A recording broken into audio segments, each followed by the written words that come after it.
Good morning from Butler's. We are on our work travels again.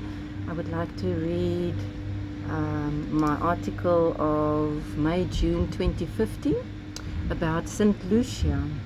While we were working in Richards Bay, we went on a Sunday excursion with the bike to St. Lucia. On the way there, we saw a turn-off with the sign Cheese Farm and Lodge, amongst a vast expansion of trees.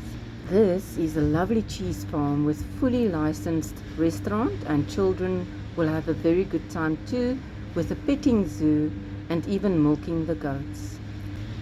They offer an introduction to cheese making and tasting, and if you fancy being there so much that you cannot leave, well, that's okay, as they have self-catering accommodation. But on we biked until, nestled between the Indian Ocean and the St. Lucia estuary, are the entrance to the Izimangaliso Wetland Park. I remember the ride through all the plantations, and it was just so invigorating. It felt like, all your senses are being pleasured at the same time. Yes. It is the only private village that is surrounded by a natural World Heritage Site. And I hope my links still work. I will go check and I'll put it in the description about Izimangaliso Wetland Park.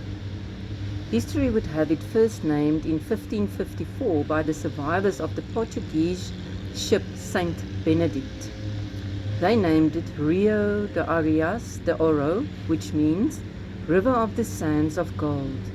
Back then, the Tugela River mouth was known as St. Lucia. Then, in 1575, the Tugela River was renamed Tugela, and St. Lucia received its current name. The town's vibe is of ease and provides the visitor a feeling of flexibility, comfort and freedom.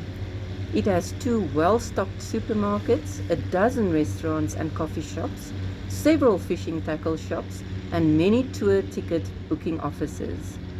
There is also a popular fruit and craft market.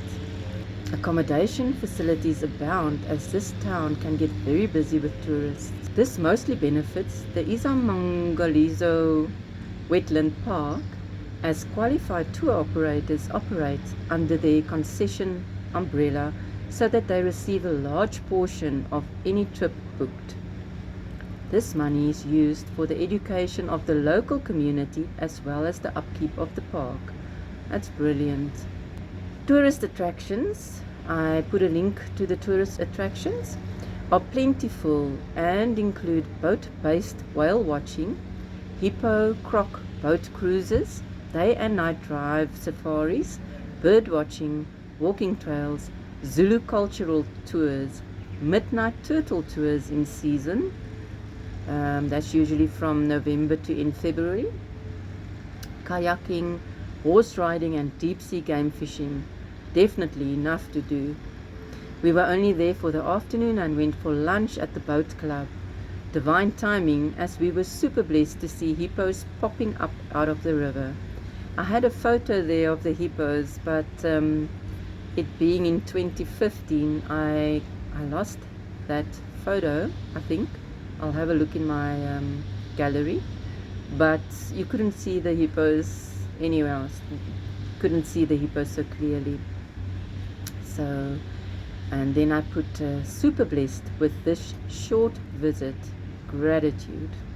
I've decided to share it on my YouTube channel to try and grow my YouTube channel a little bit more, and to also not have wasted time, because it's a lot of work that I put in on my website and also on my YouTube. So if you feel kind enough to share and bless someone with it, that would be amazing. If you feel inspired. I'm at Butler's. It's getting really warm here after all the lovely rain that we had. It's very green, and I love being here and sending you super blessings.